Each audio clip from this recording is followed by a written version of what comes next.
This government meeting is brought to you by Eastworks and our local cable subscribers.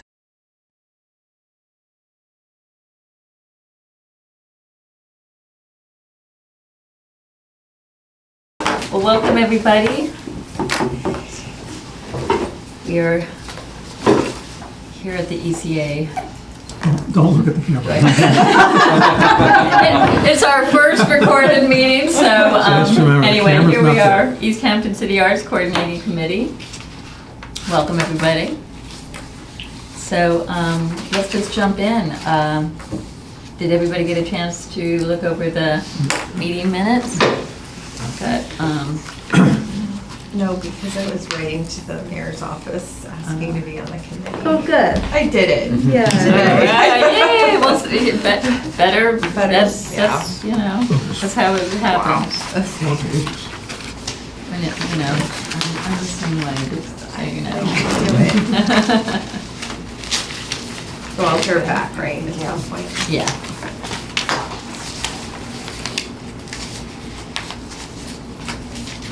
I'll move to approve the minutes from October 2nd.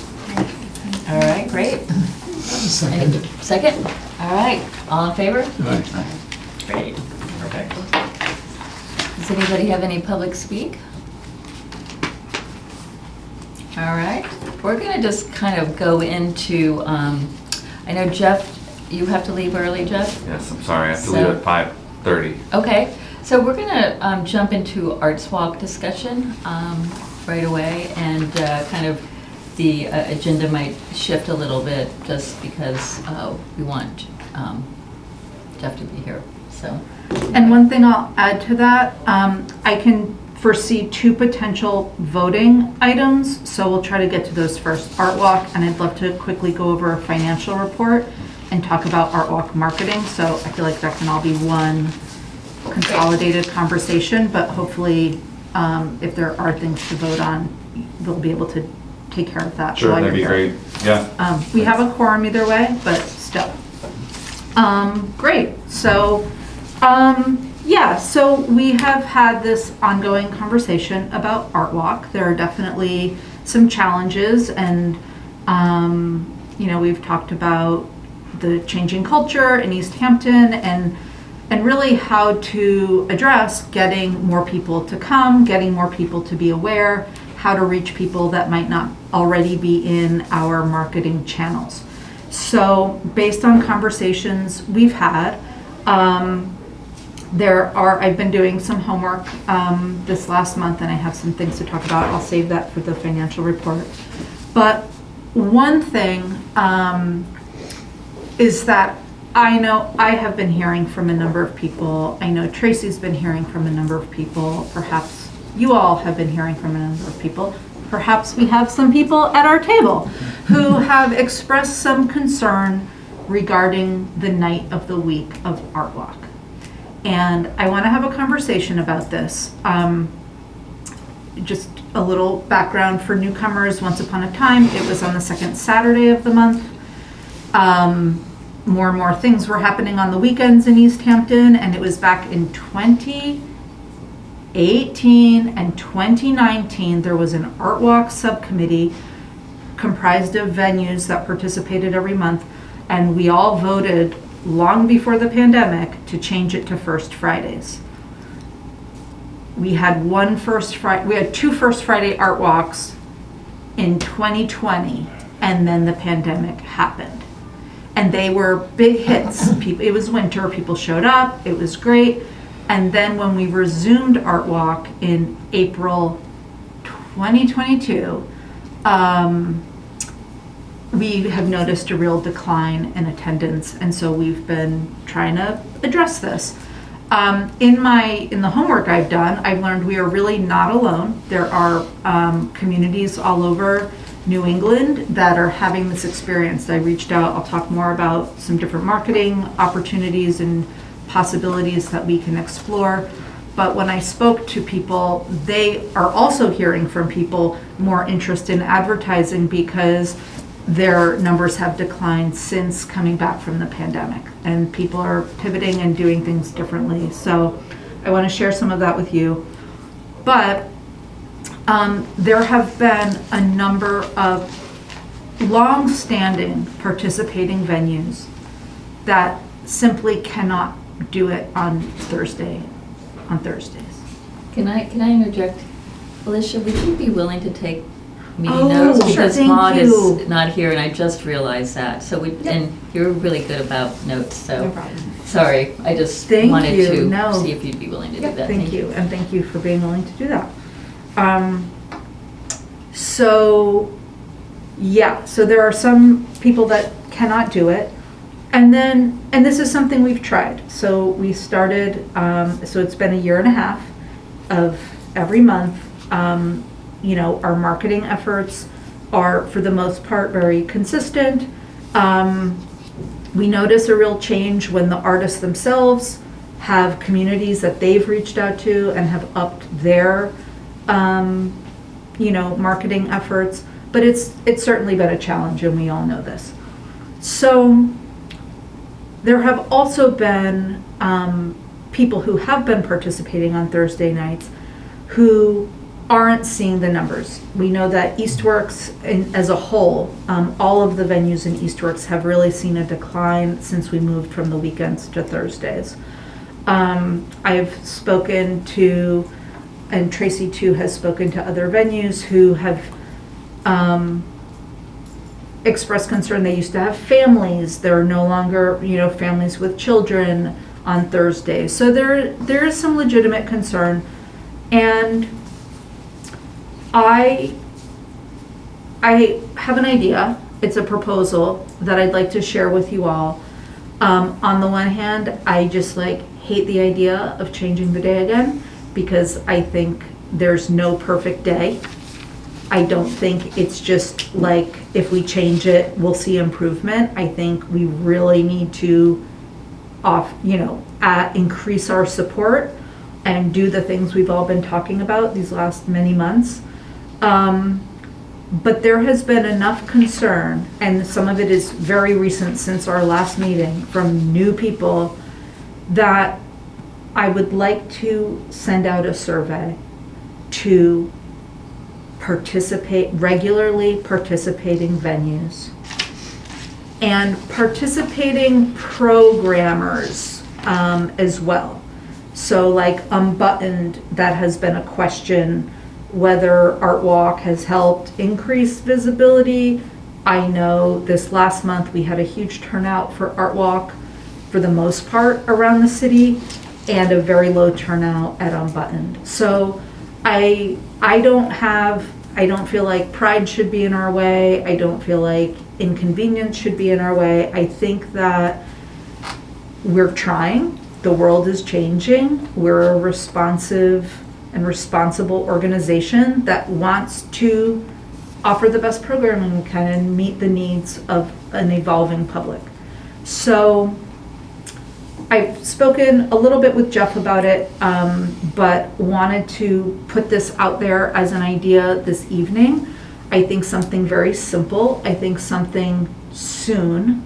I can generate a list of people that I would want to send it to. I can share that with you all, and also just share a draft survey of some very simple questions. Some questions that we had talked about is the days of the week. Should there be location-based events? So sometimes emphasize Pleasant Street, moving things around the city. And should we pause while we explore this further? I don't know if that's actually a question that we should consider. I agree. But also is this something we should be doing? Is there an interest in Art Walk as an event, and is it valuable? And to have one area at the end where people can give their feedback, and really just share what are the challenges, what is the value, and what might their recommendations be for improvements.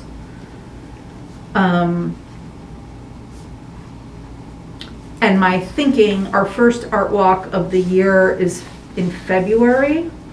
I think issuing a survey soon, like this, maybe after this art walk, Friday morning or Monday morning, and just listening, and if it is something, if it's clear enough, then let's have that conversation and make some decisions. So I'd love to hear people's thoughts about doing that. Well, I think a survey would be really good.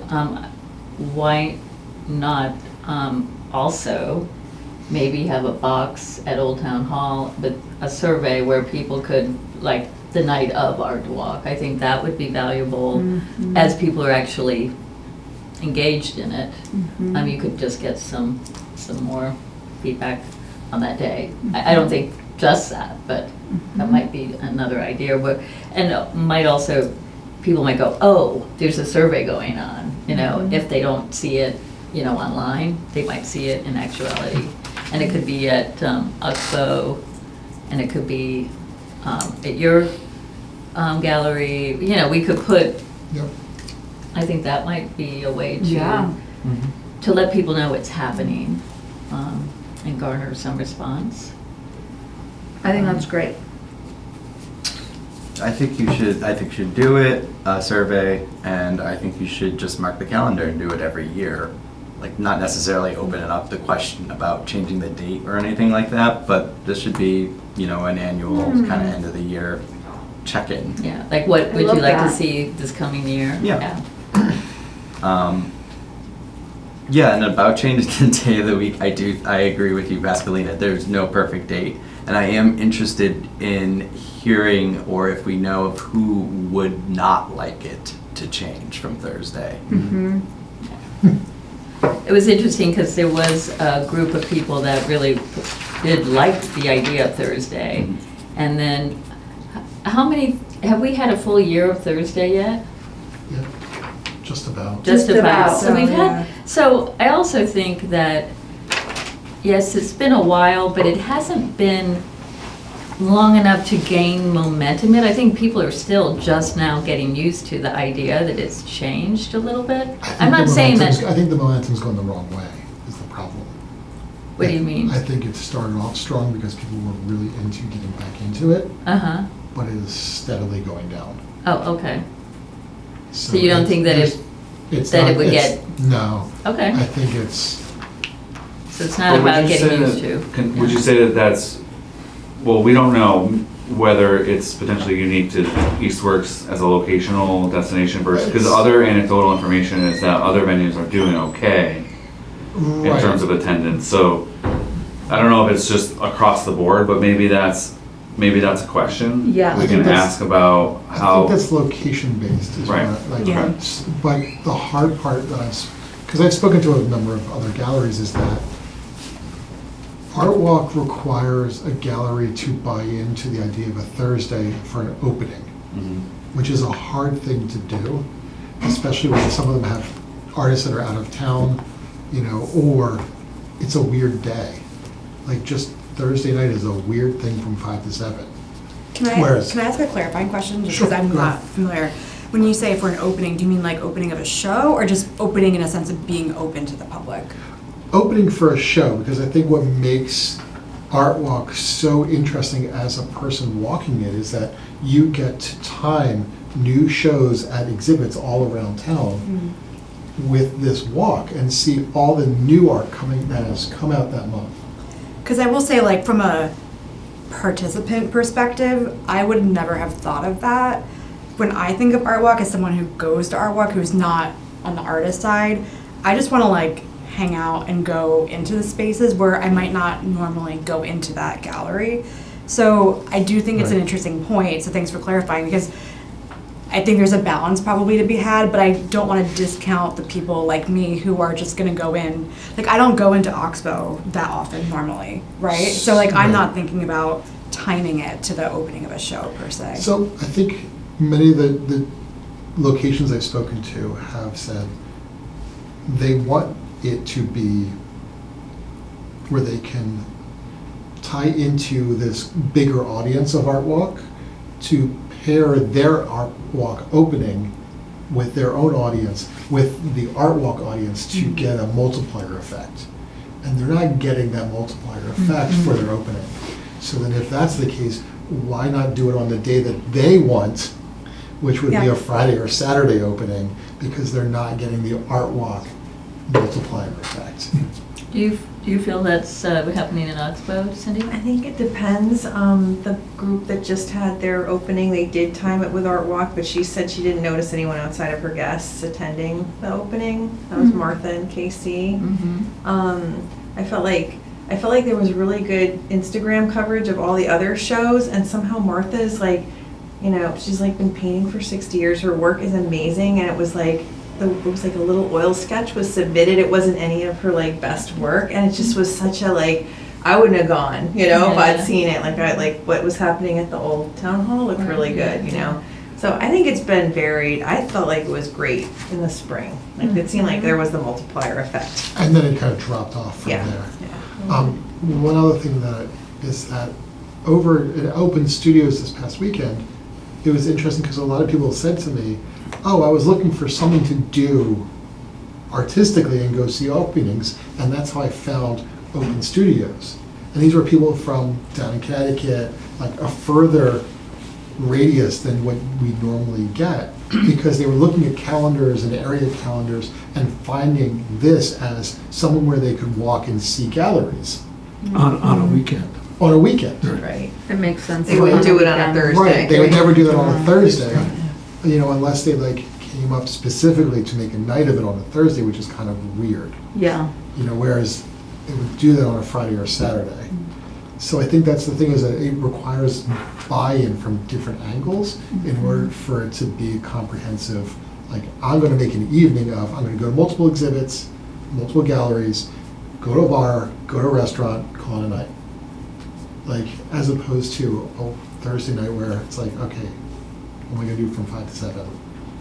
Well, and looking back, you know, it's interesting because some of the venues had said that the goal was, like, they're already busy on Friday and Saturday night, so they're doing well, and the goal was to bring more people in on a different night to continue to draw people in and support businesses further. So, you know, there is a contrast there. I think when I heard Pasadena, like what Pasadena was relaying was just that, you know, a few vendors were expressing concerns, and I think the goal of this group really ought to be to try to get the survey to as many either currently participating or previously participating, and start with vendors to find out where would most of them land on this question, because I think we want to create a buffer for a decision to change the day again. Because and Pascal, I don't know if you would say this, but like, you have become the person who gets credited with changing the day to Thursday, when in fact it was a group decision. And I think if we do this discussion of another change to another day, we want to have this committee be fielding data, fielding input from people. Maybe in December, you know, you get some of the results. It's hard to put a survey out. It's hard to make sense of the results and then have a useful conversation of it. So maybe it's December, maybe it's January.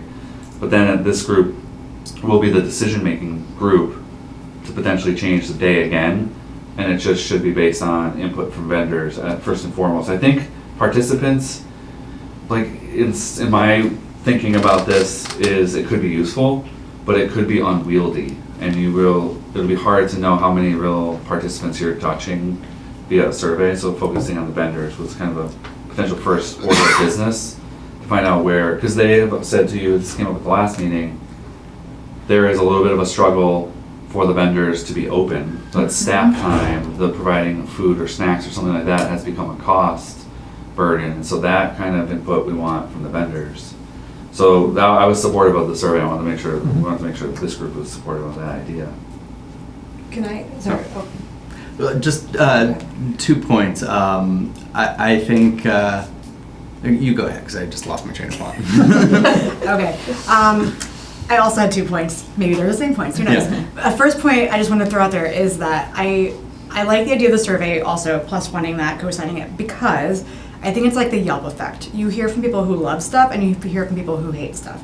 So I want to make sure that we're not making huge changes based off of a small minority of very vocal, unhappy people who might be legitimately unhappy, but maybe doesn't represent the whole. So I think a survey hopefully will give us more data on that.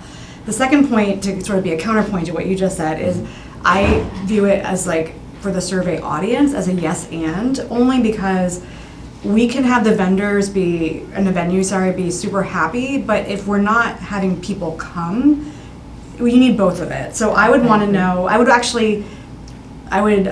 if it were me, if, I was building a survey, I'd want to have space for both audiences, because I would want to know why are people coming on any given day of the week, because it seems like it's going to have to be a balance of the venues and the people. We can't have it just be one or the other, because like your points are super valid, and if I'm just looking at it from my participant lens, I'm not thinking about that.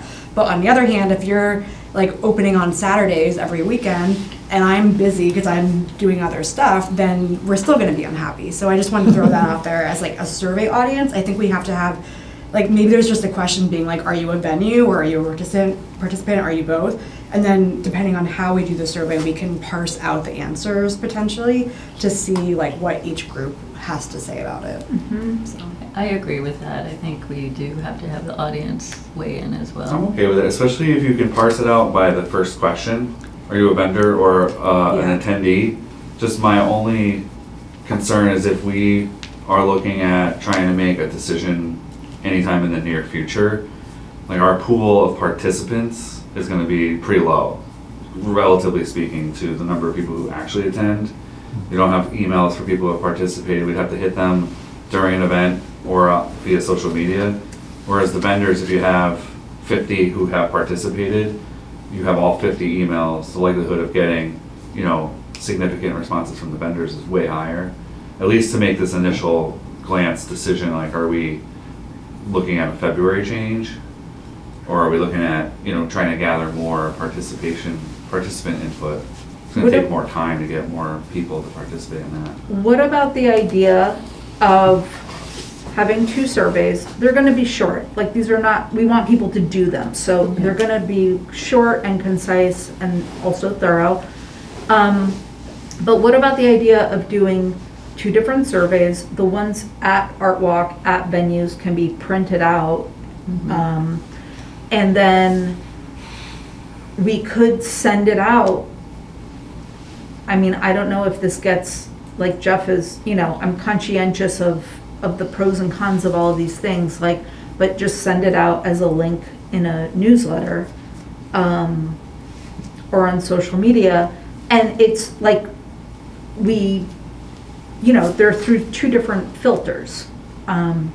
Okay, so this goes on to one of my points, and I thank you for making it.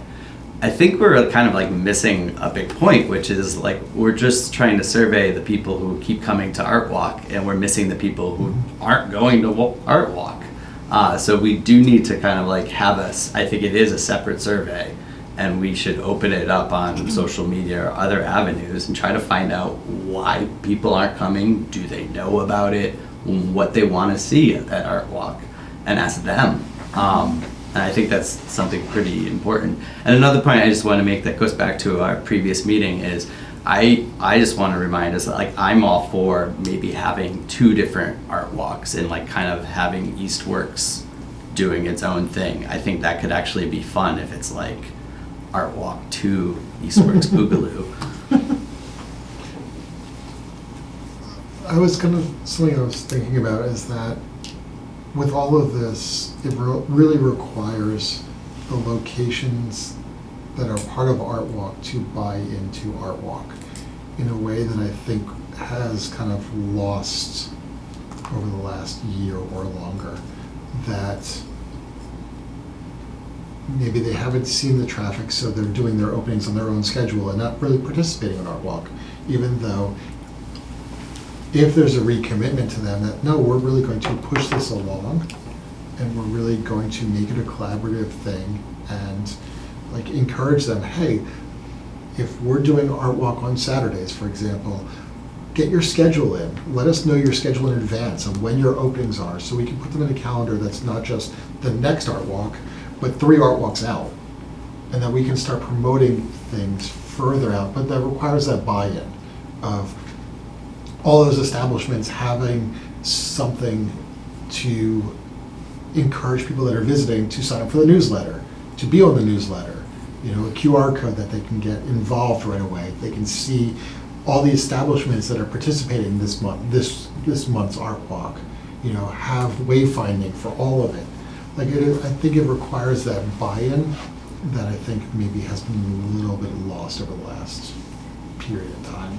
The Chamber of Commerce in Northampton used to do something for the first Fridays or the second Fridays, and every gallery, every venue had a little like a pamphlet-y thing, and it would just be like a little map, and everyone would be lit up with colors, and you'd see where you could go, you know, from where you were. And I love maps. There was also the Valley Arts, there was the Northampton Arts Calendar that was just always up to date and people would submit it. You know, but it required that Right, buy-in and yeah. participation. I mean, Oh, sorry. we were talking about, and I think we still want to do sort of a card, kind of like the map with Love the card that and the idea. stamp idea, which I think is part of, once we get this thing going, that we can get that going, and I think that's also kind of fun for people, and I will just have help. a question. Did you talk to Amherst? Because don't they have a Thursday Arts Walk? And is Yeah, theirs there's- languishing too, or is it? Their first Thursday, Uh-huh. to my understanding, they have many fewer venues that are much closer together. Right, okay. I haven't spoken to them anytime recently. I did speak to them when we changed the date because I wanted to know if they were still doing first Thursdays. So I'm not sure. But I also, so like, we're similar in terms of Thursday, and we're also really different as communities and just the logistics of what our art walks look like and mean for people attending. I have to excuse myself. Yeah. I'm fine with the approach generally. I just think, just hearing like David's ideas, you know, we're gonna collect a lot of input. It's gonna be harder than we think to sift through it. Yeah. And it's gonna take us a little longer everything takes longer than you think when you step into the municipal setting. I think like, so to come out of the survey with results, I think will be a little more than we all think, because I think if we have these other ideas about maps and supporting artists and these, like, you know, separating out location-based things, I think we're gonna get a lot of input. So I think that was why I threw in the question of like, should we pause while we recalibrate? And if the answer is no, amongst all these participants, then that's great. I kind of do think we should ask the question though, because we're gonna be having this conversation, and people are gonna see a survey about the future of Art Walk, what do you wanna see? Meanwhile, we're gonna be plucking away at these Thursdays, which have had mixed sort of attendance. So that was why I think that question is still important. If the majority of the vendors say, let's keep it going, then we should just double down on keeping the Thursdays while we look around. If this meeting's still going on in like 40 minutes, I might go hop back in. So sorry, I got the whole booked. Okay, Thank you. thanks, Great. Jeff. I have one question. Is the chamber involved with Art Walk at all? Like, what is their involvement level? So the Chamber and ECA have a long-standing partnership. They've done amazing work for artists in terms of creating artist-specific tiers and their membership levels, but they don't have a direct, we work with them on the holiday guide, like there are ways in which we work together. Art Walk has not been one of them. And I will also say that a number of the regularly participating Art Walk venues are not necessarily members of the chamber. Okay. Yeah, which doesn't mean we can't work together. It's just something to be aware of, that it does, you know.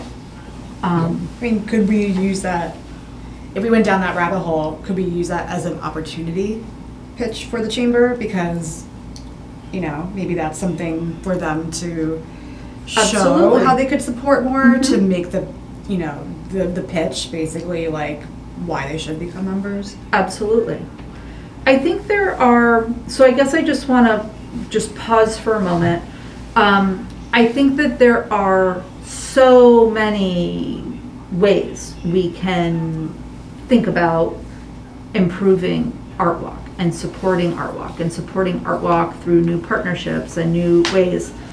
I'm always open to those conversations, and we've had a lot of really great ones, and we've continued to, keep those embers alive, and are making some headway on them in different timelines. I don't want to get too far down the exploring new ideas road just because we have a very robust agenda tonight. I do think this idea of a survey is potentially very time sensitive. If there's any question that we actually might think about changing it in 2024. So I think I would just like to have a vote that we would do that we would have, it sounds like we want 2 different surveys, one that's venue specific, one that's for the public. There can be a hard copy at venues at Art Walk as soon as Thursday. And then a link that I can send out in an email and a newsletter, which I'm sending another newsletter before this Art Walk and could at least get a head start if that is something we want to do. The question, however, though, I'd want to generate the surveys and share them with you all. One way we can do that as municipal city committee members, I can share them in a Google Doc, and if people can edit the Google Doc, that's okay. If anyone has any particular questions or concerns, you should contact me directly and not as a group. So we shouldn't have any discussion about this. These are just municipal guidelines and rules. Like, we shouldn't discuss any new things about it in an email. But that is a way we could proceed while following guidelines, if that sounds of interest. Yeah. Okay. Yeah. Good. I will put that together. Do you need to do like a formal vote, or? I would like to do a formal vote tonight to do the surveys. Okay. I put a motion forward to do the survey. Seconded. All in favor? Aye. We didn't Okay. vote yet. Great. Thank you. I guess just to follow up on this conversation, so I have spoken since our last meeting. I spoke to the radio stations in Northampton. We work with them to do radio ads for Cultural Chaos. They give us really great discounts. I find it reaches an audience that none of our other marketing channels do. I had a great talk with the folks over there, and I heard a lot from them about other groups and various in the region who are having similar troubles, and actually put me in touch with the folks up in Brattleboro who have completely, reimagined their monthly Art Walk event. So it was very helpful to talk with him. We're looking at, this is like with the discounts, it's going to be $600 a month, which feels to me very steep. What? I'm sorry, For ads for Art Walk. Oh, yes. And this would be kind of like throughout the month, but really peak the week of. I was surprised that it would be that much. I could certainly follow up with him and have a conversation. I think that that's completely on the table to be able to do that. I also spoke with the Gazette, who they have a weekly insert that focuses on Easthampton. Maybe some of you have seen it. Yeah. A number of our local businesses participate. That is $192.50 a month times 11 art walks. It's $2,117.50 a year. I think that's something worth considering, because it really would get it into like living rooms and it would just reach people who are not on our newsletter and not follow us on social media, and who don't live in Easthampton, which is it, right? Yeah. So, and we've also worked with them before for Cultural Chaos and stuff. So I'm very open to that. I think that's like a very reasonable thing. I don't want to interrupt, but I would get it, Easthampton Media's community calendar, Yes, I had a great talk with Jeff. because that's free. At Art Walk, at last month's Art Walk, and he and I had a great conversation about working together in both directions to increase. And actually, I was thanking him for all their great work at Easthampton Porch Fest, and I was saying it was so wonderful to have them on site, gathering stories, and really what they offered. I was thinking about it since the last time we all talked about it. They just got in touch with like the human experience and like the meaning of the value this adds to community. As event organizers, that's not something we're focused on. We're focused on creating the opportunity for the experience, but we don't capture that experience.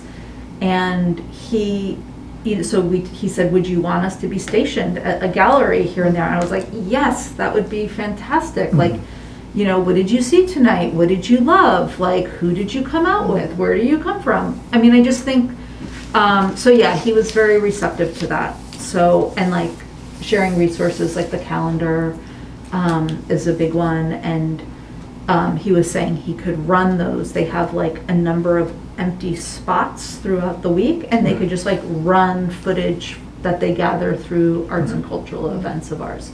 So I thought that was really great. I know I should have had this printed out, but so sorry. Financials. We just got notification of 3 grants. I don't even know if you know about all these. $15,000 for the cultural district came in. It usually comes in January, so it's really nice. It was still October when it came in. $15,000. A $2,500 festivals grant for spring 2024. A $6,000 community investment portfolio gateway grant from the Massachusetts Cultural Council. I do want to say, because there are a number of new folks here, and the last time I've talked about it was probably years ago. I just want to say this is very significant, this last installment of the CIP Gateway Grant, because in order to apply, that's operating funds. That's just money we can spend on rent, we can spend on whatever we need to spend it on. We can pay artists, we can do whatever. But in order to be eligible to apply for that fund, we had to receive funding for a project grant. When I started here, it'll be 7 years next week. When I started, I applied for a youth arts grant. It was $2,500. You had to get it 3 times within 4 years. We got it 3 times in 3 years. And once you did that, you could apply for this operating funds, and they're always between $6,000 and $7,000. Then you get that for 3 years in a row. If you get that, if you meet all the things and you do all your reporting on time, etc., next year we are eligible to apply for the actual the community investment portfolio. That's a much bigger number, and it has to do with our annual operating budget or cost, or overall like operating cost.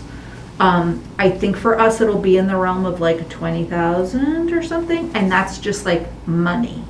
Like it's not associated with a program or an event. So it's a very significant thing, and I feel very proud, honestly. I had never like worked for 6 years to like, you know, get to a thing. So in that way. So sorry, can you just repeat? It was 15,000, 2,500, and then was the 6,000. So that's total new grants $23,500. That's all within the last like month. In our existing accounts, and I have ledger reports with all this. I'm not. It's $41,635.44. Then we have set aside ARPA funds. Now, some of that 41,000 is accounted for. Like that's like, there's some program grants in there where money is accounted for and will be spent out. ARPA funds, we have $30,000. In addition to the 41? In addition, so our grant total of funds, some of which are accounted for through, like that 15,000 will be spent at Cultural Cast, like, is the total, the grand total is $95,135.44. Fabulous. I know. Oh my God. That is Cheers. amazing. Cheers. We're just like little things. So, with that in mind, we talked about the possibility of ads in the Gazette. That's every week. It's $2,117.50 a year. Do we need an ad every week? I say, why not? It's a little insert consistency. It just like, Right. I think the people who, I don't know, but I believe that people who open that are people who are regular readers. And I think some consistency, I think if we're gonna do it, to be thorough, that is the smaller ad. No. There's a larger ad that's closer to $400 a month. It just feels like too much to me. Right.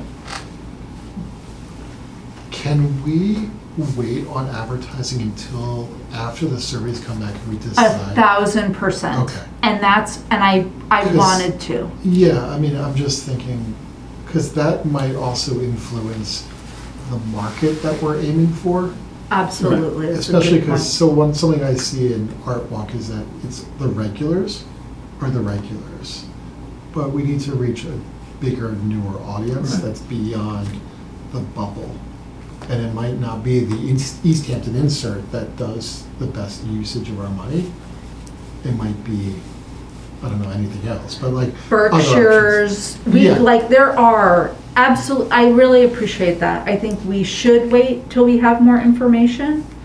Because it will allow That's us a to good identify point. our target audiences in a different way, and as opposed to hitting the same people. Yeah, I will say that the turnaround time on this, we are fine. If we're looking, so my thought was like any of these new initiatives, my feeling is like wait till February. I just feel like let's pause, we pause in January. It gives us time to sort of think about all of this holistically and in relationship to each other.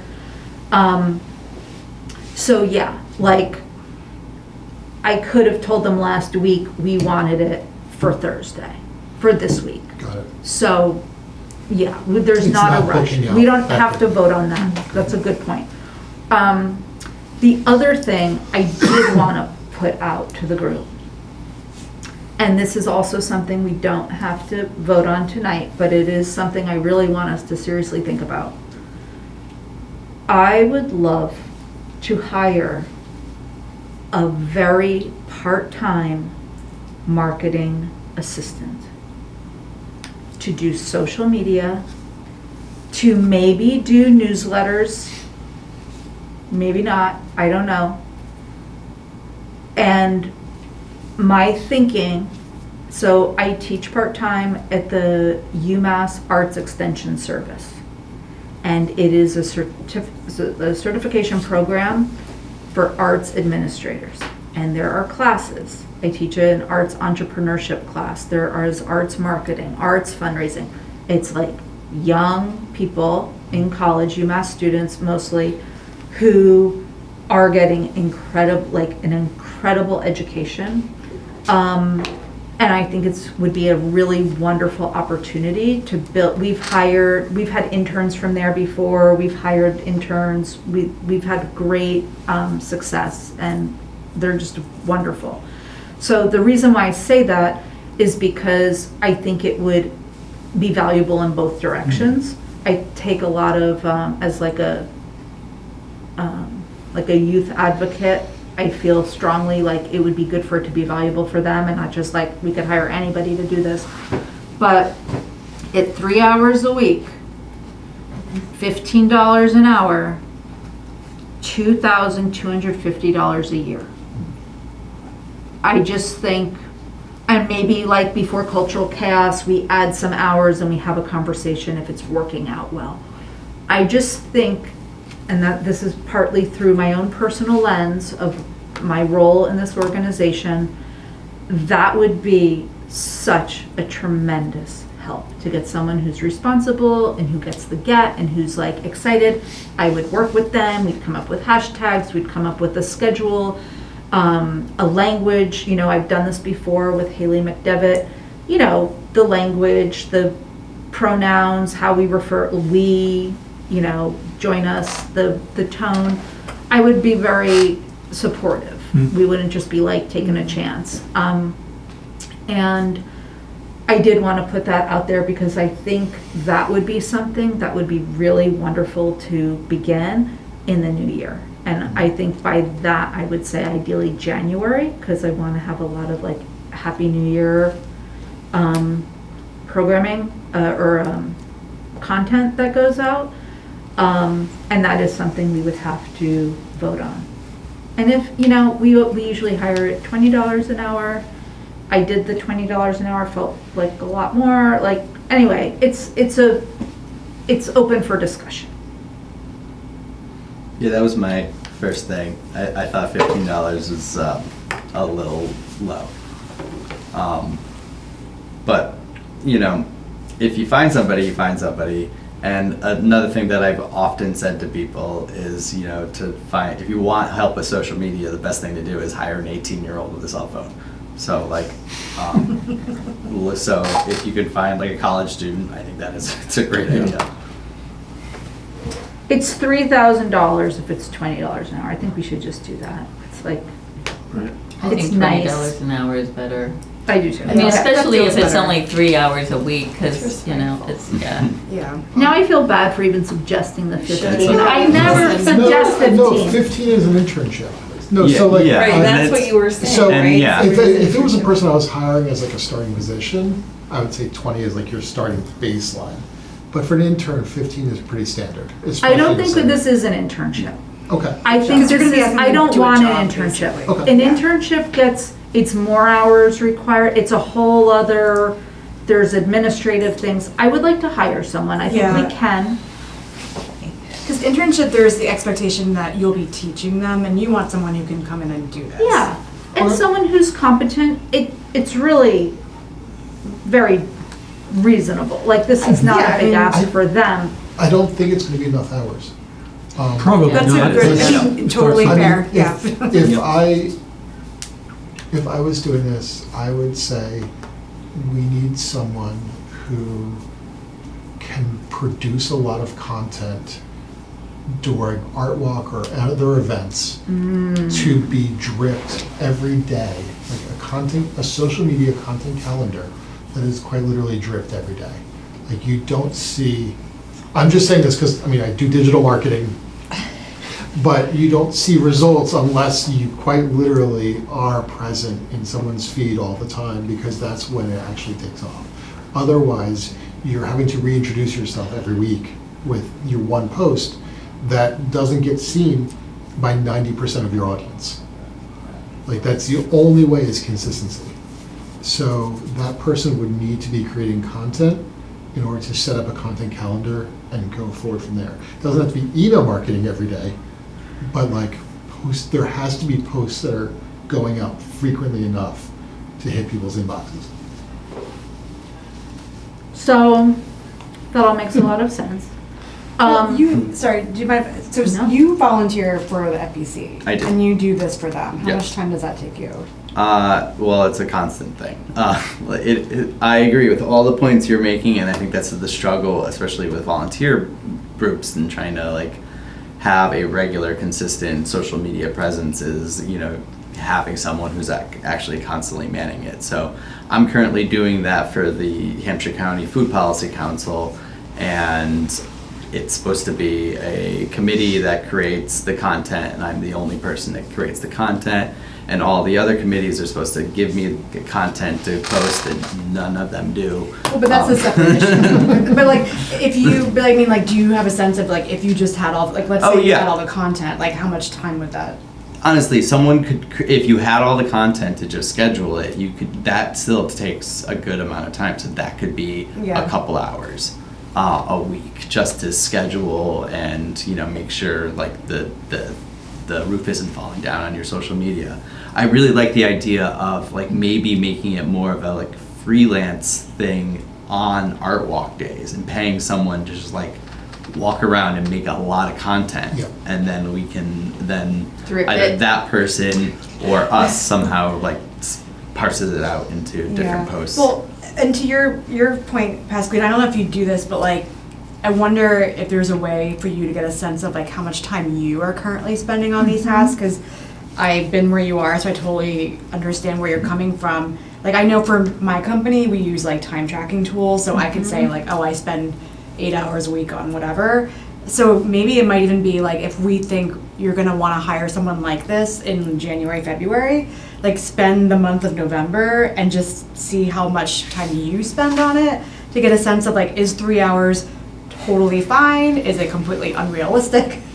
I mean, I think I can do that. I think, and I will still create content. Like, I don't think we're just handing the whole thing off at all. I think that there are some gaps, certainly with consistency. And I think this will ensure that there's some, just like, I was thinking more like 4 times a week for this, 3 to 4 times a week for this person.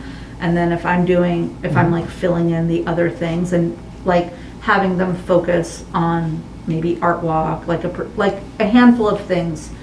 But I think, and just to be clear, like I say 3 hours a week as a way to kind of like, but it's more, I think like there'd be a monthly cap is more like it. Yeah. So like, here's the monthly cap of hours, maybe 12 is too few, maybe 15. I kind of would rather start small and grow it rather than have a lot of hours and then just feel like it's harder to scale back. And then like having monthly deliverables. Like there needs to be like this many hours on site at events, this many hours spent creating content, this many hours spent scheduling. And I also want to learn from this person, like what's happening for them, and then work with that.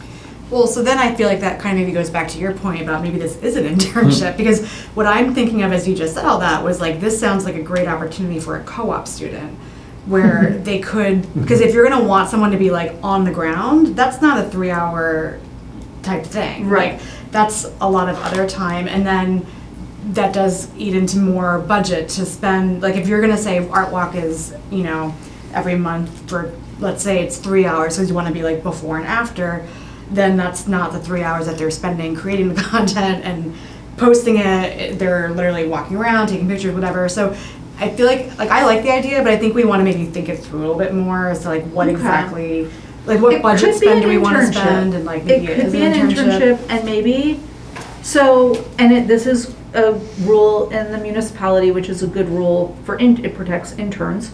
It has to be in exchange for school credit or pay. Or pay. Yeah.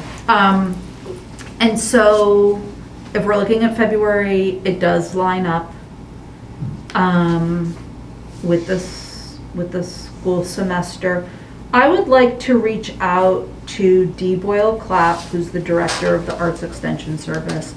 I would like to create a job description, and I can share it with you all, and then share it with her. And maybe it's an internship description. Maybe we decide that in December.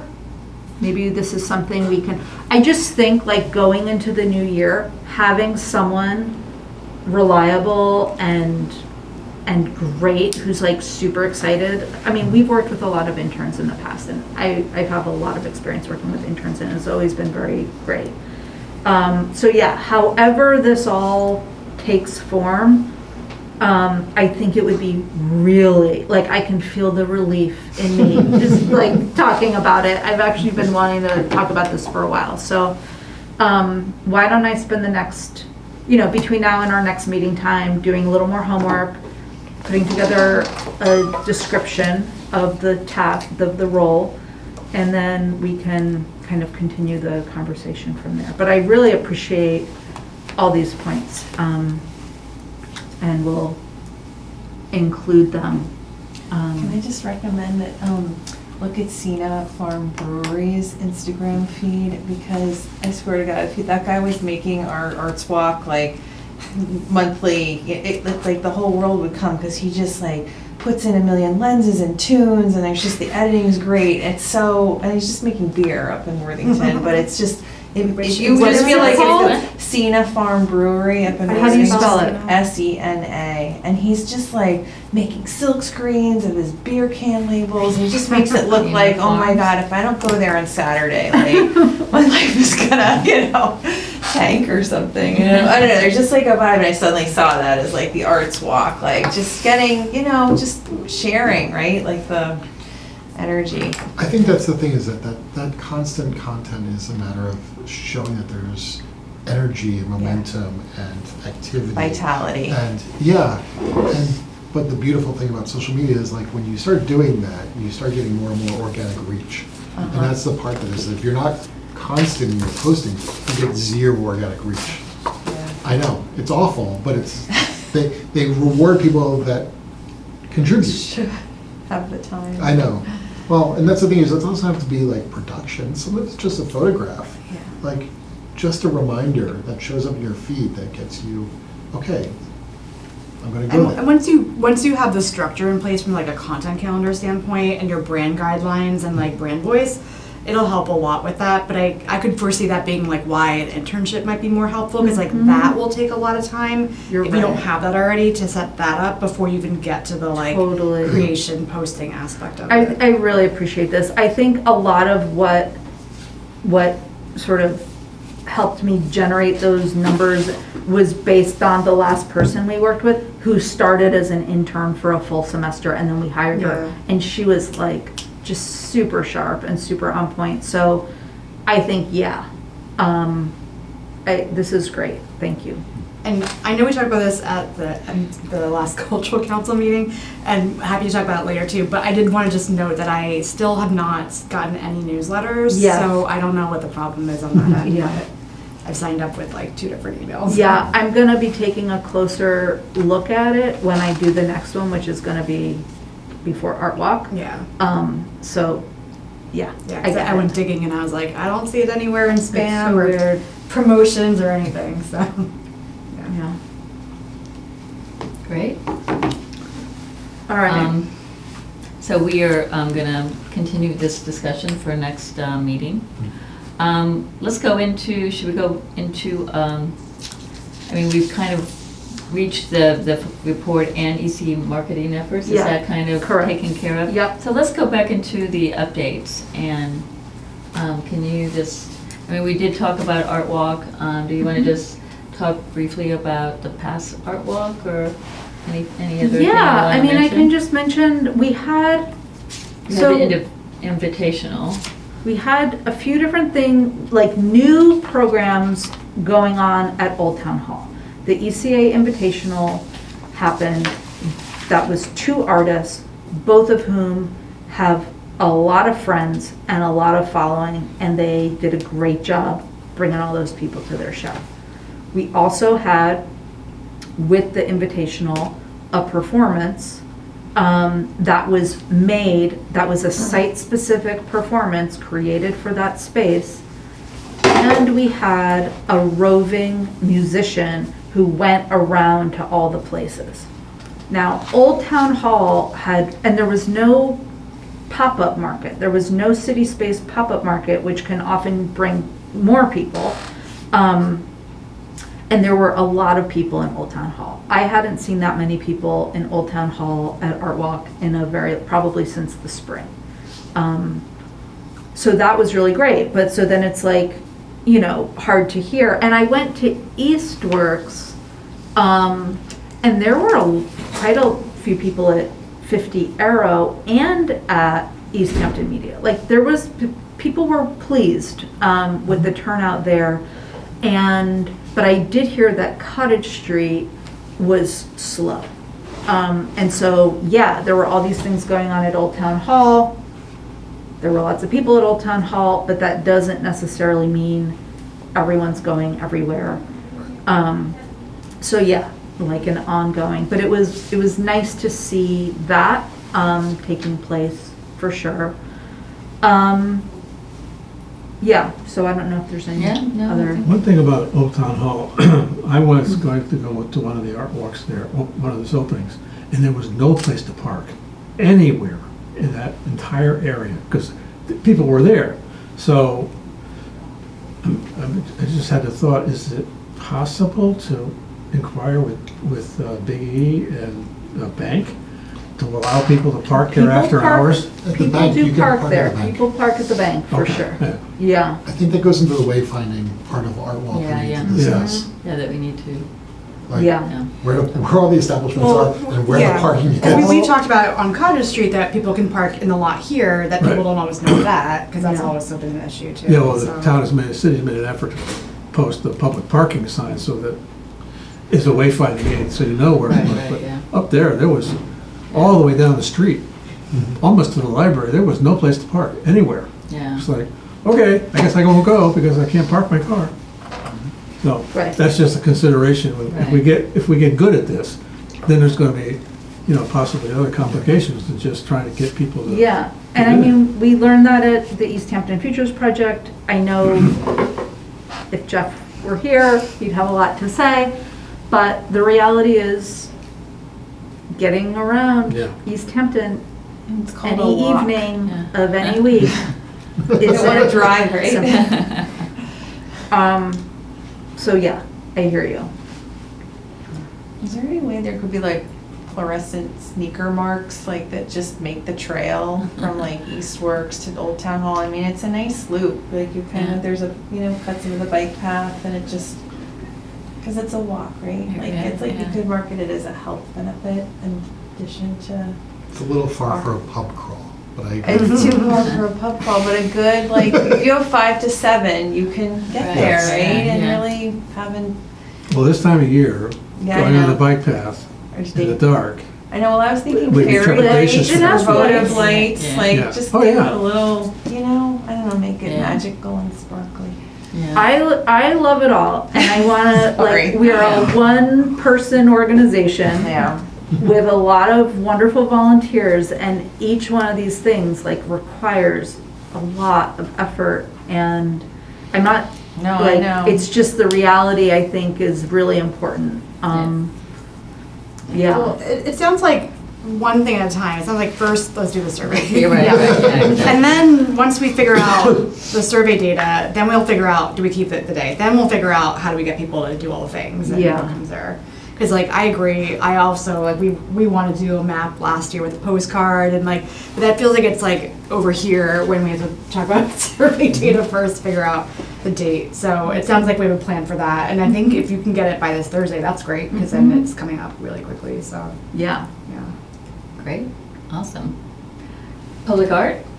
Yeah, so 5 minutes ago, we had a deadline for our most recent open call, the Emerald Place open call for public art. And we have received at least 4 applications. I was expecting possibly one more. And we did anticipate very few, a relative few applications, because what we're asking of people and the kind of experience we're looking for is very specific. But I can say that they're all really qualified applicants. They're very thorough, incredible proposals. So and the Public Art Committee will be meeting tomorrow evening at 5 o'clock, 5:15 here in this room, to do the review. And so we will be making a selection quite soon, because the turnaround for the entire project is quite quick, meaning it has to be done. The artist part has to be done in April so that it can be closed out by June. And again, it's a $5,000 honorarium to create a concept plan. So their additional funding will be coming from another source at a later time to actually make the project happen. Maybe something in the $10,000 range. So it's great. And it's going to be all like New City based, and there's going to be a lot of community generated input and activity. So that's very exciting. And in the meantime, we've got Jana Ugoni and Piper Ferreso working on the Cottage Street sculpture. The plan is that will be installed in spring 2024, and we'll have hopefully a volunteer appreciation party we were talking about May, and then another kind of ribbon cutting at Cultural Chaos in June. So that's all taking place as well. And we have other ideas in the hopper. Some of that ARPA funding is paying for the sculpture on Cottage Street. Side note. Great, awesome. Easthampton Cultural Council. Do any of you want to give that report? Well, I can say that we met for the first time, and it was a full committee. So 9 seats. 9 seats. 9 of yeah, 9. 9 of 9, with one person left over from the, like Casey is the co-chair. The former chair led the meeting and kind of gave us background. And so we're meeting again on I think it's Next the week. 12th, and 14th, maybe? and then December 14th to finalize, to really The go dates through. are different, just Oh, for the sorry, recording's for the sake. record. I Yeah, have we'll be it in the in my minutes. calendar. It's okay. Sorry, for the We did record, review, I'm yeah, not yeah. sure exactly, I'm just going off memory. Don't worry, Yeah, I got so you. Just if So, anyone's listening, I just wanted to yeah, thank say. you for clarifying. Anyway, we've got 2 more meetings scheduled. One is a little more administrative, bones on how to vote, and then we will be voting in December. So it was a great meeting overall. So, anybody want to throw anything more in? All right, so let's just go on to the ECA gallery. All right. Oh yeah, there's actually there is another thing to vote on. So the Invitational was a great success. We also just had an open call to show in the gallery in 2024. We received, it's close to 40 applications, so I want to talk to you and anybody else who might want to be on the review committee. Maud's on board. So we will be selecting artists to show in the gallery in 2024. There are some slots that are already accounted for, like Poetry Month. We plugged in an artist who applied last year whose work really fit the bill. So that process has gone well so far. We'll be doing a review process. A conversation came up that I'm actually very excited to talk to this group about. For the Invitational, Tracy and Maud and I were on the committee who chose artists last year, and we were on the committee who navigated and organized the ECA Invitational. And this fits within the ECA charter where I can spend money less than $300.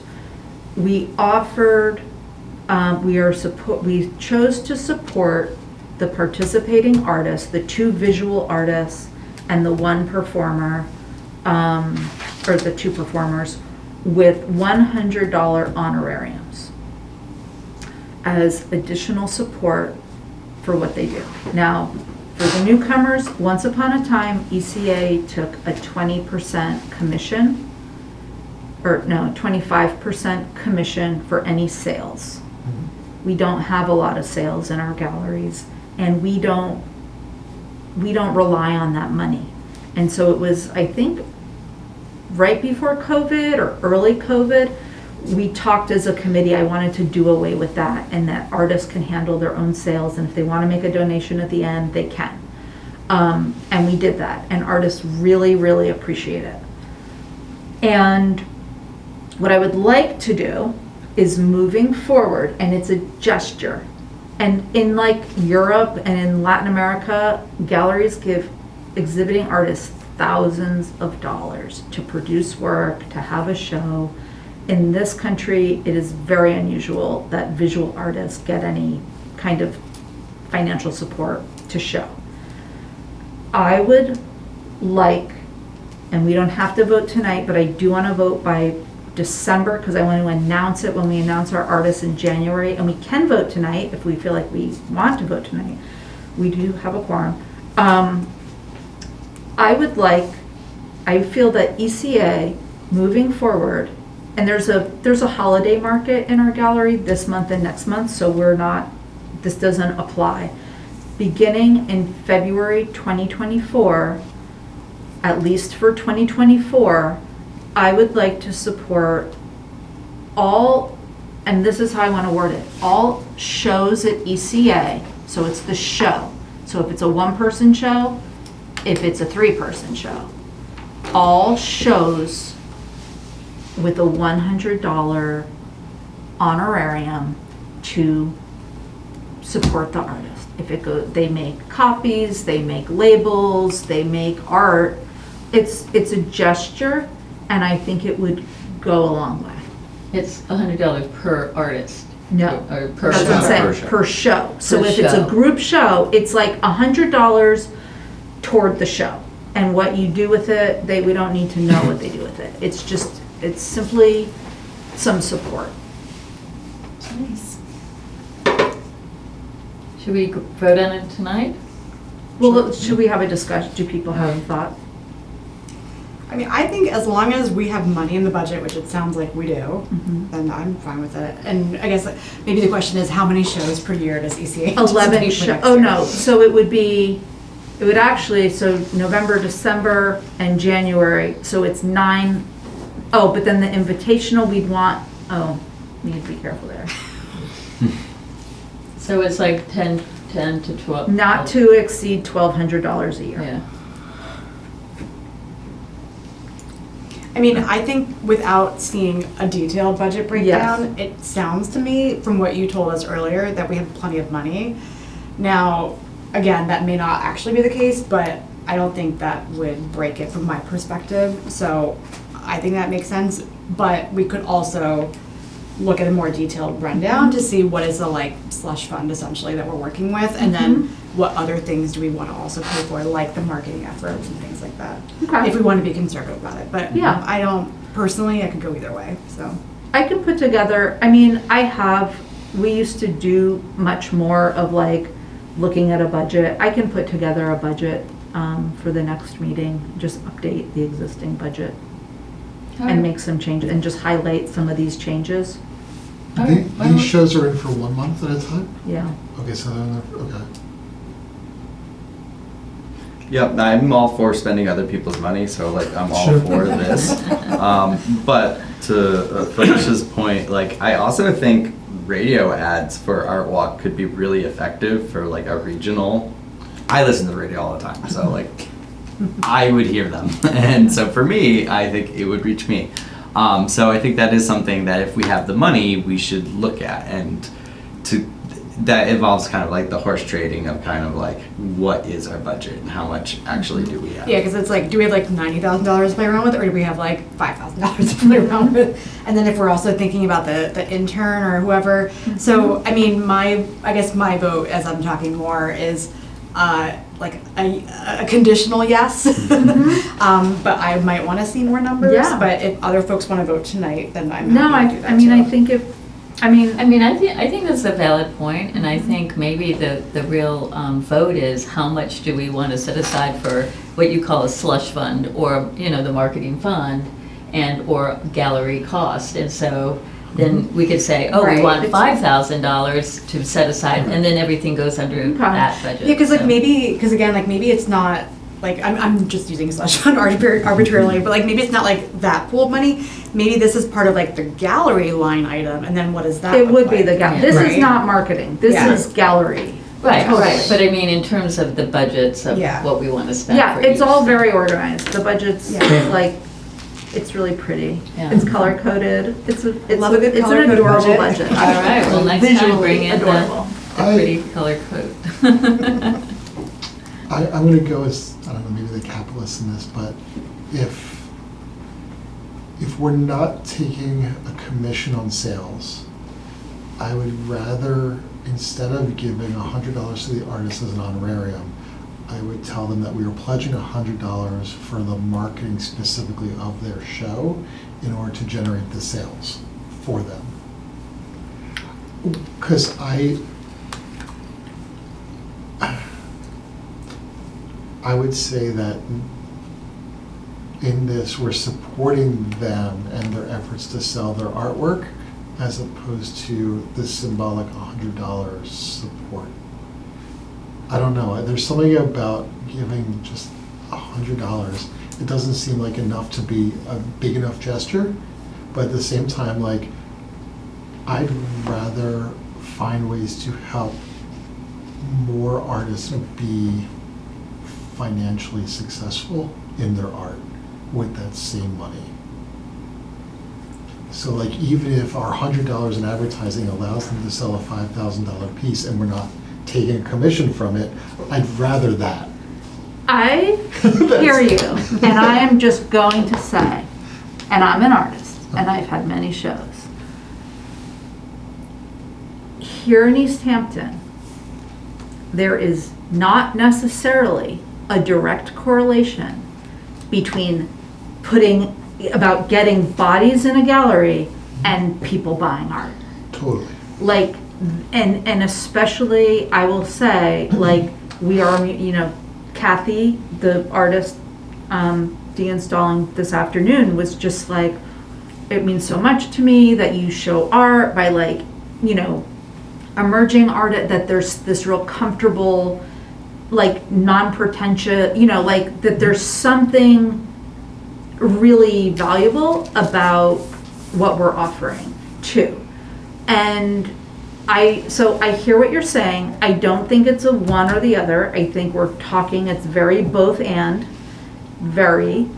And I also want to say $100 is $100. And that isn't just, I think it's a gesture. When I say that, it's not $500, it's not $1,000, but it's also real money that that goes back in someone's pocket. Like, even like $40, like, people are struggling, and people, I don't know. So I think maybe I downplayed it a little bit by saying it's a gesture. I think it is a gesture, but I also think it's $100. That was just my. But, yeah. Well, I think, let's look at the budget. Okay. Let's talk about this a little further. Yep. We can think about it and make a motion next month. Because maybe we have money to do both. No, that's what I'm saying. Yeah. I think we are. Also, I don't think this would get in the way of. But I think both the points are very valid, and Yeah. it's like, in this where I'm like, let's just look at the numbers, because again, if we have like a ton of money, then maybe it's, marketing spend and $500 per honorarium, whatever. Like, I don't think we truly know what we have to play with until we break it down and look at what else we want to pay for too. And then I don't necessarily want to like throw a wrench into it to keep asking questions, but I did have a question which we could talk about next month, but this is from like an uninformed non-gallery person point of view, but like, are there costs that are associated with an artist showing at the ECA gallery For us? No, that for them, For them. that they're paying for anyway, that would be like covered by this honorarium. Yeah, that's what I'm saying. They make copies. Okay, It so they costs do so labels. much to do a show, Yeah, and the so, like, returns you never cover. hardware. In Western Mass. And then people, like, even just to make the art, like, we pay, and I'm very aware we're being recorded, like, we pay what we pay bands compared to what we pay an artist. Like, the amount of time that goes into, like, making all those paintings, or like, some people purchase their own frames like $10 a frame at the dollars, you know, like truly, that's still like $150 to like frame 15 paintings at $10. Like there are a lot they're of more than costs. $10. Yeah, well, and the reason I ask that is because Yeah. because again, like, I could also see maybe us identifying what are the costs that the gallery could take on. So maybe it's not the honorarium, but it's saying, hey, we're gonna, like, if you need to make whatever amount of copies, just come in and do it here. Like, I don't know, like, what that looks like, but obviously it wouldn't cover everything. But if there's a way to think about, like, what's the end goal of doing this, and are there other ways to get at it? Or maybe it's, again, a yes and, where it's like, you get this honorarium because it takes time and there's stuff. And before you had to print out your own things, and now we're gonna handle all the printing for you. Like, I don't know. So I think just something to also kind of consider maybe. Absolutely. And I also just want to, like, again, not to, well, it's good I come back to the capacity issue because I didn't used to. And so I like that it's part of my language now. But to also factor in then, like, the reality of making arrangements to meet someone, to make copies, to, like, do those things. It is not to be underestimated. Like, Well, that's what the intern will do as per the job description. Make sure you put that in the job description, that they have to meet the artist and support the gallery shows. Is it a nonprofit, the old City Hall gallery space? Like, is any of it nonprofit status at all? City Space is a nonprofit. Easthampton City Arts is part of the municipality. We're not a nonprofit. So is there any mailing option, like, you could tie into, like, for an artist that's trying to do a big thing, could they use, like, City There Space? is some mailing budget. We do some mailings for cultural chaos.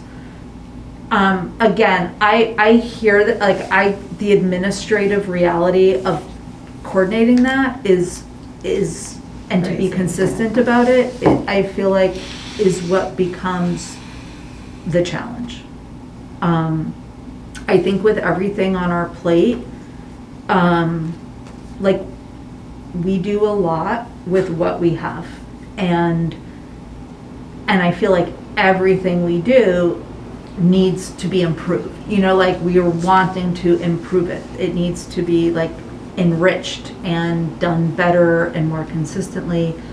So I do get nervous, like, adding new things to a plate that's, like, already, you know, Just easier. being $100. so I think it's not that I'm, like, against doing new things or, Yeah. like, offering more support. I think from where I sit, having things that are, like, $100 a month, that's like a system, like, there's a system. I think when it comes to, like, when things aren't in a system and it's, like, individually, like, coordinating things, that can throw off the balance of what else is on the plate pretty significantly. And I just want to be very, like, mindful of that when we talk about new possibilities. Because I think they're all, like, really great, and I wish we could do them all. And maybe it makes a case for having a part-time person someday, like, Right. which I think would really be wonderful for ECA. All right, well, we will be discussing this a little further. We're getting to be almost 6:30, so we've got two more things on the agenda, so maybe we could just quickly go through those. The Carter Street Cultural District Visioning Session. Yep, Can you talk? we talked about that a bit last month. It's going to be happening this Wednesday morning here in this room from 9 to 10:30. We're going to I sent you all an email, but we're going to be talking about, it's really geared toward having representatives from the cultural district, having their voices be heard, talking about, like, what's going well, what they feel like we can do more of, what, you know, things we might want to change. I imagine we'll also have some discussion about cultural chaos, but I imagine Art Walk will be a topic, you know, like, thinking about all the different programming that affects the cultural district. But if any members from this committee could attend, I think it would be really helpful, I think, for them to feel heard, but that it's not just me relaying. And you can all certainly contribute, like what you see and experience, and as well. So I think it's going to be like an informal, like facilitated dialogue. You know, it's going to be a conversation. It's not going to be, it's going to be a dialogue. So if you are available, I encourage you to come, and I also understand if it's not possible on a Wednesday morning. Great, thanks. The last item we put on it because I brought this up at the end of the meeting last time about sort of the volunteer appreciation party, which is usually the holiday party that typically in the past we've always had, that the community has always liked. And now that we're post-COVID, and I thought about it again, and I just thought that we could have just a brief discussion. In retrospect, it does seem like we are winding up to the holidays, and there is a lot going on, and given how much is happening in Easthampton, I don't know how feasible this is this year. We were talking about volunteer appreciation party with the sculpture at one point, so I don't know if we want to just push it to the spring with that event, or what anybody's feelings on that. Typically it used to be a fundraiser.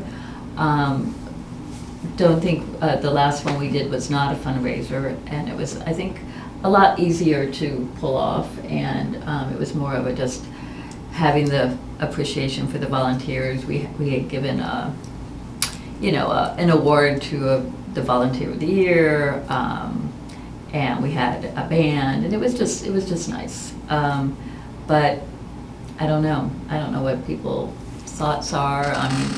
If we were to do it, we'd have to kind of really go full force and plan it, and I don't know if we have the capacity to do that right now.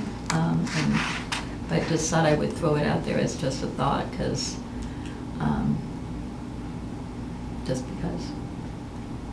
Anybody have any thoughts? I knew we were going to talk about it. I didn't know you were thinking for this year. It feels very soon. Well, I mean, that's what I'm saying. I was like, really in reality, I was just like, well, that would be a real, full-on thing. So, I mean, I think when I first, these months rolled by, right? And when I first was thinking about it, it was like a lot earlier. It was and October. Then all of a sudden, like, and then it's like, and then we did Porch Fest, and we did this, and we did, So, I mean, I'm happy to table this for next year, but I just really. How many people do you appreciate at this party? There are two awards. Yeah. Oh, sorry. Go ahead. Oh, no, you go ahead. There are 2 awards that we give out, and but then we invite all the members of the community. It's a big party. Yeah. It used to be a big party. Like how many people have come to past parties? I'd say it was between 200 and 300 people. Oh, that's a lot of people. A lot of people would come. It was a big party. I was thinking 50. Right. I was thinking conference It was always city space, which used to be Flywheel. It was in that space. And I mean, when we put a fundraiser together, I mean, it was very involved. Yeah. But even the volunteer appreciation, there are a lot of expenses involved. There'd be entertainment. We'd rent high tables. Yeah. We'd, make it the it's lighting. nice, yeah. It was lovely. It was just the galleries were open with our. It used to be the Small Works show. It was a very lovely event. The sculpture is a volunteer sculpture.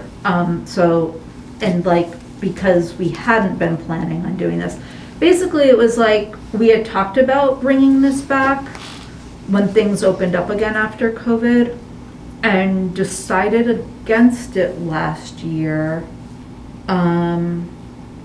or maybe it was the year before. Yeah. Yeah, we were talking about it for 2021 after the vaccines and then Delta, and we decided to hold off. Yeah. Yeah. And then we went in other directions. But even to throw that party, it's, Yeah, you know, it's a it's big- thousands of dollars for a one night, like even for the volunteer appreciation. So, and there's so many things going on. So Yeah, I think yeah. it's worth Yeah. a conversation worth having if people feel strongly about it. I do think acknowledging our volunteers is a big deal, and to do that in conjunction, in the spring, in conjunction Yeah, with the but- sculpture. Yeah. My thought would be, since the sculpture's gonna be unveiled in April, why not have the party then? Yeah, I think Boom, like May. Exactly, when Yeah. it'll be nice out, Yeah. there's boom. electricity, we can have a sound system. I think we would do something really nice. Yeah, I think it makes sense. I like the idea of the weather being nicer.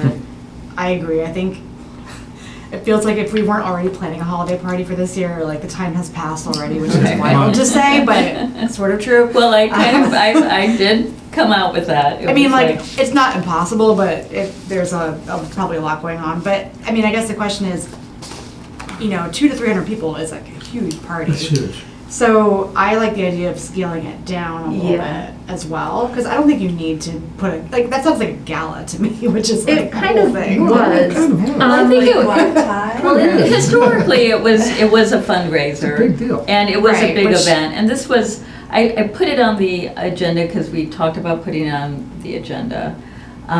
But yeah, there was, I don't know, I remember these fondly because I know they're a monumental task, though. I Oh, yeah. will say that, especially when you put like a silent auction onto it. But I do know that the one thing for it is that I think although again, you know, the community is changing. And at one point, the community really, really liked this Yeah. and would look forward to it. And it was part of what we did. That's right. We are doing a lot of different things now. So, I mean, I think that's one of the reasons why I put it up for discussion, because it was just, it was a touchstone thing that we did. So, that's all. I mean, don't get me wrong, I love the idea of a good party and an excuse to like wear outside clothes and not sweatpants all the time, like tonight. Wear different clothes than usual, but you know, I do think that I like the idea of having some sort of opportunity to interface with more people. Like even the visioning thing, which I'm not sure if I can go to or not, but I love that it's happening because I think like, I know like when we go to Art Walk, we'll walk around and I'll be like, oh, and like we're on the committee. And it just sounds so like facetious and it's like, what does that even matter? But at the same time, like I think there's a real, you know, interesting intersection between like all the different audiences and then having it come together under an umbrella seems very special. So Oh, yeah. like what that looks like, I think, you know, could look in a lot of different ways, but as far as like doing something, I think is a great idea. Just what is it that we do? Right. You know, what does that look like? So maybe we just take it off, you know, the holiday part of it, you know, and just push it into next year. Would who are the majority of the volunteers? Is like cultural chaos like the thing that most people volunteer for? Well, you're all volunteers. Yeah. All of our committee members and subcommittee members are volunteers. And yeah, we have volunteers for Art Walk, we have volunteers for Cultural Chaos, we have Porch a lot Fest of volunteers for Porch Fest, for poetry programming in April. So, yeah, there are, and the different awards that we have, it's the Deborah Tautznick award, which goes to a volunteer who's just really committed to volunteering in the arts. And then we also have the Valley Buzz Award, and that specifically goes to people, to someone or a group that does a lot to promote art. So it's gone to like Bronwyn from Valley Arts Newsletter, it's gone to the people who had organized the art salon, that's like a roving, you know, focus on artists. So, yeah, so it can be like volunteers that are very directly connected to ECA, or it could, and it's also sort of acknowledging like all the, just like the heart, you know, in the community for people like working so hard to like make art happen and make it accessible and shareable. Yeah. Yeah, anyway, so, So I think we should have a gala every year, because it was a big deal. it was a And big a deal. lot of people came. It was bright, it was fun, boom. And we should have that as a, excuse me, as a, like you say, as a touchdown event every year. Everybody works hard, boom, let's have a party. Can I be the person who says, let's take a look at the budget and see? Yeah, I mean, this is a future discussion that Yeah. we can put on to other meetings. I think it requires more conversation. Yeah, absolutely. I think in addition to the budget, looking at all of the other events going on in Easthampton, looking at all the other things we are now doing that we didn't used to do, even like this Art Walk survey, like the winter is a really good time to like, you know, develop organizationally. And I think to your point, and I think this is like, can go in a number of ways, the community has really changed. So there are people who love that event and who remember the event so fondly and miss it. There are so many new members of our community that have never been to that event. I am not sure if that's the draw. So I think that, I just think more conversations Yeah, absolutely. would be necessary before we got there. All right. Can I ask a quick, or I guess it's not a question, like put a thought out there in the vein and the spirit of the Art Walk survey, is maybe we need to do some kind of either like end of year or start of year survey that addresses a lot of these questions, because, you know, to the point around the community changing, like I think there could be an argument be made to say like this would be a great way to bring people in who don't know it and support people who miss it, but we don't actually know. So like maybe that's just something to think about. Like maybe we have to do a bigger type of thing, or like have a table at the next Art Walk and say like, we're the committee, like talk to us about these 5 things, and like get some sort of dialogue going around like not just this, but some of the other points that we've been talking about. Because I could see, like, I think we have our opinions, but we're a small like echo chamber. So yeah. Sounds good. I think that's great. I like that. Yeah, And this is going back to Art Walk. I don't want to. and we're getting a little. Yes, I know. This is a brief.